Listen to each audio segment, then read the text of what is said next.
PSC previous questions ആണ് നമ്മൾ നോക്കുന്നത്. 73ാം ഭരണഘടനാ ഭേദഗതിയുമായി ബന്ധപ്പെട്ട് തെറ്റായ പ്രസ്താവനകൾ ഏതാ എന്നാണ് ചോദിച്ചിരിക്കുന്നത്. ആൻസർ എന്ന് പറയുന്ന 3 ആണ് തെറ്റായിട്ടുള്ള പ്രസ്താവന, ബാക്കി 3 ശരിയാണ്. ആദ്യത്തേത് 11ാം പട്ടിക ഇതുമായി ബന്ധപ്പെട്ടിരിക്കുന്നത്, അതായത് 73ാം ഭരണഘടനാ ഭേദഗതിയുമായി ബന്ധപ്പെട്ടതാണ് 11ാം പട്ടിക. സ്ത്രീകൾക്ക് സീറ്റുകൾ സംവരണം ചെയ്തു. നരസിംഹറാവു പ്രധാനമന്ത്രിയായിരുന്ന കാലത്താണ് ഈ ഭേദഗതി നിലവിൽ വന്നത്. അപ്പോൾ ഏതൊക്കെയാണ് ശരിയായിട്ടുള്ളത്? 11ാം പട്ടിക ഇതുമായി ബന്ധപ്പെട്ടതാണ്. സ്ത്രീകൾക്ക് സീറ്റുകൾ സംവരണം ചെയ്തു. നരസിംഹറാവു പ്രധാനമന്ത്രിയായിരുന്ന കാലത്ത് ഇത് ഭേദഗതി ചെയ്തു. അടുത്ത ക്വസ്റ്റ്യൻ, താഴെ തന്നിരിക്കുന്ന ശരിയായ പ്രസ്താവനകൾ ഏതെല്ലാമാണ്? ശരിയായ പ്രസ്താവനകൾ 1, 2, 3 എന്നിവയാണ് ശരിയായിട്ടുള്ള പ്രസ്താവനകൾ. 1987 മുതൽ 1991 വരെയുള്ള EK നയനാരുടെ മന്ത്രിസഭയിലെ വിദ്യാഭ്യാസ മന്ത്രിയായിരുന്നു K ചന്ദ്രശേഖരൻ.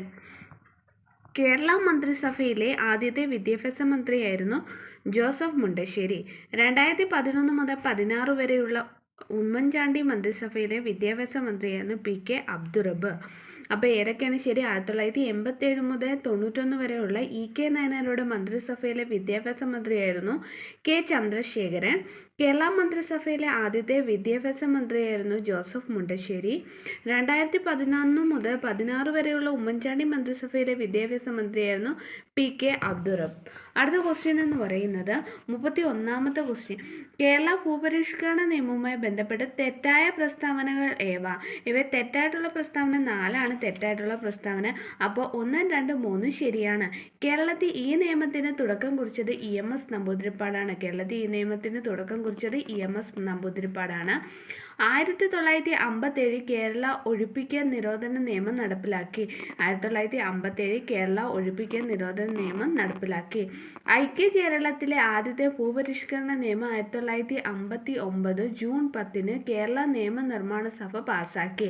അപ്പോൾ ഐക്യ കേരളത്തിലെ ആദ്യത്തെ ഭൂപരിഷ്കരണ നിയമം 1959 ജൂൺ 10 കേരള നിയമനിർമ്മാണ സഭ പാസാക്കി. അപ്പോൾ കേരളത്തിലെ ഈ നിയമത്തിന് തുടക്കം കുറിച്ചത്, കേരള ഭൂപരിഷ്കരണ നിയമത്തിന് തുടക്കം കുറിച്ചത് EMS നമ്പൂതിരിപ്പാടാണ്. 1957 കേരള ഒഴിപ്പിക്കൽ നിരോധന നിയമം നടപ്പിലാക്കി. ഐക്യ കേരളത്തിലെ ആദ്യത്തെ ഭൂപരിഷ്കരണ നിയമം 1959 ജൂൺ 10 കേരള നിയമനിർമ്മാണ സഭ പാസാക്കി.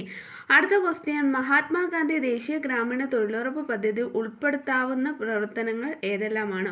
ഉൾപ്പെടുത്താവുന്ന പ്രവർത്തനങ്ങൾ 1, 2, 3, 4 എന്നിവ ഉൾപ്പെടുത്താൻ പറ്റുന്ന പ്രസ്താവനകളാണ്. പ്രകൃതി വിഭവ പരിപാലനവുമായി ബന്ധപ്പെട്ട പൊതുപ്രവർത്തികൾ, മൃഗപരിപാലനം പ്രോത്സാഹിപ്പിക്കാനുള്ള പ്രവർത്തനങ്ങൾ, ഗ്രാമീണ അടിസ്ഥാന സൗകര്യങ്ങൾ